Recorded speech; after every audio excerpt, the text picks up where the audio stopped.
Last तक मुझे ठेलते गए और लास्ट में कि ऐसी स्थिति पे लाके रख दिए, टिकट तो दूर ज्वाइन भी नहीं करा रहे हैं। और जब देखे कि नहीं ये लड़का तो अब उठने लगा, अब ये तो अपनी जगह बनाने लगा, तब अप्रोच करना शुरू किया कि अब आओ तुम ज्वाइन कर लो। तो थोड़ा सा आत्मसम्मान बोल के कुछ होता है। देखिए अब इतना दूर उनको बुलाया गया है, कुछ उनके पक्ष में बोलने के लिए तो बोलना ही पड़ेगा, कुछ तो बोलना पड़ेगा।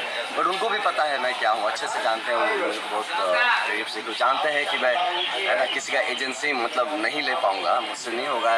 इसी का तो लड़ाई था वहाँ भी, मैं किसी का एजेंट बनने को तैयार नहीं था। तो वो तो आदमी नहीं बदल जाता है। और दूसरा ये चीज़ है कि ये चीज़ समझना चाहिए कि उत्तरदायित्व या आदमी को जिम्मेदारी लेना चाहिए इस बात का। तो उन्होंने खुद ये भी शायद बताया कि मैं उनके पास ही गया था बोलने के लिए। मैं तो बोला था मुझे भाजपा ज्वाइन कराई, मैं तो आज उन्होंने कहा कि आप भाजपा की सेवा करना चाहते हैं, हाँ कि आप चुनाव लड़ रहे हैं। नहीं, मैं वही बोला था, वहाँ भी बोला था। तो सेवा करने के लिए मुझे ज्वाइन भी तो नहीं कराया। तो आप ये सोचिए, सेवा तो मैं तो पहले भी बोला था कि मुझे चुनाव लड़ने का उतना बड़ा ये नहीं, मुझे ऑर्गेनाइजेशन ज्वाइन करा दीजिए, मैं ऑर्गेनाइजेशन के लिए काम करूँ, मैं संगठन के लिए काम करूँ। लास्ट तक मुझे ठेलते गए और लास्ट में कि ऐसी स्थिति पे लाके रख दिए, टिकट तो दूर ज्वाइन भी नहीं करा रहे हैं। और जब देखे कि नहीं ये लड़का तो अब उठने लगा, अब ये तो अपनी जगह बनाने लगा, तब अप्रोच करना शुरू किया कि अब आओ तुम ज्वाइन कर लो। तो थोड़ा सा आत्मसम्मान बोल के कुछ होता है।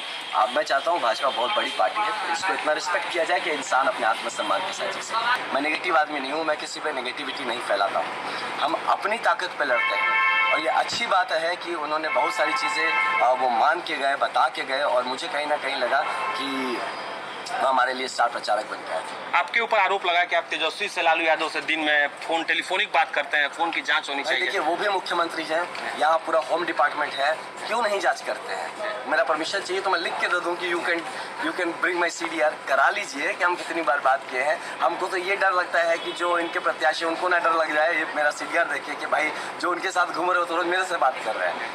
तो इस बात पे है ना, उनको ही सख्ते में आ जाएंगे अगर मेरा CDR चेक कर लिया। मैं हाथ जोड़ के विनती करता हूँ कि मेरी CDR चेक की जाए। मैं हाथ जोड़ के विनती करता हूँ कि इन्वेस्टिगेशन किया जाए कि मैं किससे बात करता हूँ, किससे मिलता हूँ, कौन मेरे को पैसे देता है। ये मैं हाथ जोड़ के विनती करता हूँ कि ये सब कर लिया जाए और उसके बाद आप खुद। लेकिन इतना गट्स होना चाहिए कि जब सच्चाई जो बाहर आए वो पब्लिक में आप मुंह खोल के बोल दीजिए कि सच्चाई में क्या है। ये गट्स हो तभी हाथ लगा। आनंद को लगता है कि अब उन्होंने जिस तरह कहा कि आपको फिर हम आसाम बुलाएंगे, और वहाँ आपको ज्वाइन कराएंगे।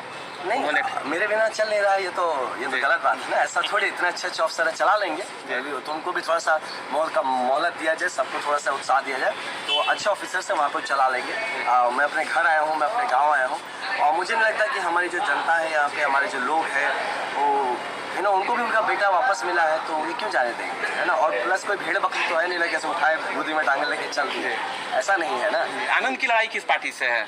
मैं तो फिर बार बार बोला, मैं लड़ाई करने ही नहीं आया हूँ, मैं तो बनाने आया हूँ। मैं गड्ढे थोड़े खोद रहा हूँ, मैं ब्रिजेस बनाने आया हूँ। हम किसी पार्टी से नहीं लड़े, हम बक्सर की जो हमारी मतलब एक किस्मत, जो एक बदकिस्मती रही है इतने सालों से, उससे लड़ाई है हमारी कि हम अपनी बदकिस्मती से लड़के उसको एक बेहतर किस्मत, एक बेहतर तकदीर देने। पूरे उल्लास के साथ आप चुनाव प्रचार कर रहे हैं? हम बहुत उल्लास में हैं, बहुत कॉन्फिडेंट है हम लोग। और मैं आपको ये चीज़ लिख के दे सकता हूँ कि हम जीत रहे हैं, इसमें किसी को शक नहीं होना चाहिए। सुन लीजिए पूरी बात। ये जितना चीज चल रहा है, आप सोचिए कि निर्दलीय प्रत्याशी के लिए इतना चीज चल रहा है, आपको इससे संकेत समझ में नहीं आ रहा है कि क्यों हो रहा है? क्योंकि हम जीत रहे बॉस। और दूसरा मैं बता दूं, ये जो एजेंसी की बात कर रहे हैं, तो देखिए हम जो हार रहा हो तो हार रहा है, वो तो मान लिया कि हार रहा है, तो मेरे नाम का आदमी खड़ा कर दिया गया। ये सब क्यों किया गया? पहले के उनके स्टेटमेंट आप उठा के देखिए भाई साहब के, कि वो उनके मित्र है। जिस पार्टी का मुझे एजेंट कहते हैं, उनकी अपनी मित्रता उन्होंने पहले आते बता दिया था कि मित्रता है। और उनको जब पता चल गया मैं जीत रहा हूँ, तो अब उनका मित्र हार जाएगा, तो मेरे नाम का आदमी खड़ा करके मुझे हराने पे लगे हैं ताकि आरजेडी जीत जाए। तो ये आपको नहीं समझ आया कि आरजेडी का एजेंट कौन है असली में? ये पब्लिक समझेगी बहुत जल्दी कि आरजेडी का एजेंट कौन। আনন্দ মিশ্ৰ তোলা মুখ্যমন্ত্ৰী ডক্টৰ হিমন্ত বিশ্ব শৰ্মাৰ আৰু মুখ্যমন্ত্ৰী ডক্টৰ হিমন্ত বিশ্ব শৰ্মাৰ মন্তব্যক লৈ এনেদৰে এটা প্ৰতিক্ৰিয়া ব্যক্ত কৰা দেখা গ'ল আনন্দ মিশ্ৰক। নিউজ ডেস্ক ৰিপৰ্ট, জয়দত্ত অসম।